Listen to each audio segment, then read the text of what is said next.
Assalamualaikum warahmatullahi wabarakatuh. Halo teman-teman, saya Mila Hanifah, mahasiswi jurusan Ekonomi Syariah UIN Senanggun Jati Bandung, semester 2 kelas A.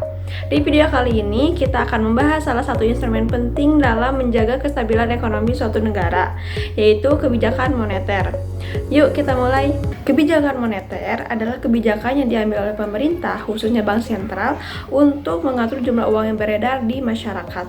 Menurut Sadono Sukirno, kebijakan moneter adalah langkah-langkah bank sentral dalam memengaruhi penawaran uang dan suku bunga, dengan tujuan mengawasi pinjaman dan investasi oleh bank-bank perdagangan. Lanjut ke dalam jenis kebijakan moneter. Jenis kebijakan moneter ini terbagi menjadi dua, yaitu kuantitatif dan kualitatif. Kita bahas yang pertama terlebih dahulu, yaitu kebijakan moneter kuantitatif.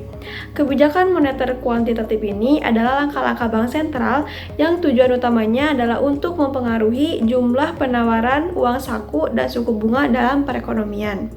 Caranya ada 3. Yang pertama, ada operasi pasar terbuka atau EPT, atau bisa disebut juga dengan surat berharga. Bank sentral dapat membuat perubahan-perubahan ke atas jumlah penawaran uang dengan melakukan jual beli surat berharga. Saat pemerintah ingin jumlah uang yang beredar berkurang agar tidak terjadi inflasi, maka pemerintah bisa menerbitkan surat obligasi kepada masyarakat agar masyarakat membeli obligasi pemerintah. Dan oleh karena itu, jumlah uang yang beredar di masyarakat pun akan berkurang karena mereka membeli surat berharga di pemerintah.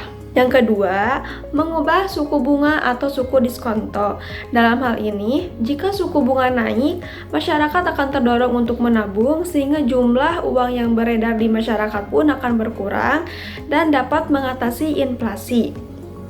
Dan kebalikannya, jika suku bunga turun, orang cenderung tidak tertarik untuk menabung karena suku bunganya kecil, sehingga jumlah uang yang beredar pun akan bertambah dan dapat mengatasi deflasi. Yang ketiga, mengubah cadangan minimum.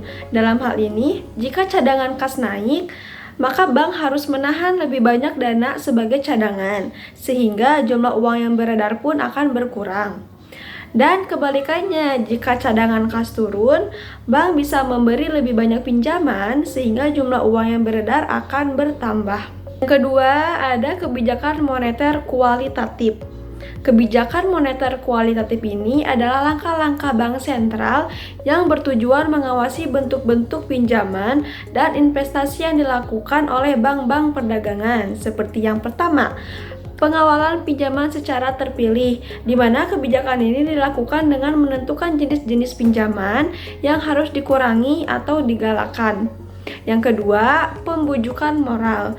Dalam melaksanakan kebijakan ini, bank sentral mengadakan pertemuan langsung dengan bank-bank perdagangan untuk meminta mereka melakukan langkah-langkah tertentu. Lanjut ke dalam penerapan kebijakan moneter di Indonesia. Yang pertama, suku bunga acuan atau BI Rate. Saat ini, Bank Indonesia terus memantau perkembangan ekonomi global dan domestik untuk menentukan suku bunga yang tepat guna mencapai target inflasi dan mendukung pertumbuhan ekonomi. Bahkan Bank Indonesia telah menurunkan BI Rate secara bertahap sejak Agustus 2024 dari 6,25% menjadi 5,50% pada Mei 2025. Tujuannya untuk mendorong pertumbuhan ekonomi dan mengendalikan inflasi. Dari data tersebut, terlihat tren penggunaan BI Rate dari Agustus 2024 hingga Mei 2025. Kebijakan moneter Bank Indonesia dengan menurunkan suku bunga acuan secara bertahap sejak Agustus 2024 telah berhasil menurunkan inflasi secara signifikan hingga awal 2025. Namun inflasi sempat mengalami kenaikan kecil pada April 2025, menandakan perlunya pengawasan yang ketat agar inflasi tetap dalam target. Nah, penurunan suku bunga bertepatan dengan inflasi yang relatif terkendali menunjukkan kebijakan moneter yang aktif akan menjaga stabilitas harga. Yang kedua, penerapan operasi pasar terbuka atau OPT. Bank Indonesia melakukan operasi pasar terbuka dengan cara membeli atau menjual surat berharga seperti sertifikat Bank Indonesia atau SBI dan surat berharga negara atau SBN. Jika Bank Indonesia ingin mengurangi jumlah uang yang beredar, maka mereka akan menjual surat berharga. Begitupun sebaliknya, Bank Indonesia akan membeli surat berharga untuk menambah jumlah uang yang beredar. Dan saat ini, Bank Indonesia menggunakan operasi pasar terbuka untuk menjaga stabilitas nilai tukar rupiah dan mengendalikan inflasi. Dalam kaitan ini, instrumen moneter pro-market seperti SRBI, SPBI, SUPBI terus dioptimalkan hingga 19 Mei 2025. Total posisi dalam instrumen SRBI tercatat sebesar 869,67 triliun, menurun dari 923,53 triliun pada awal Januari 2025. Sehingga mendukung ekspansi likuiditas kebijakan moneter. Yang ketiga, ada penerapan giro wajib minimum atau GWM. GWM adalah sejumlah dana yang wajib disimpan bank umum di Bank Indonesia.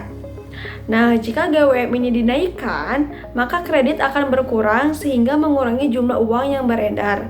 Dan saat ini, Bank Indonesia juga menggunakan GWM sebagai instrumen untuk mengendalikan inflasi dan menjaga stabilitas sistem keuangan. Yang keempat, ada fasilitas pinjaman ke bank.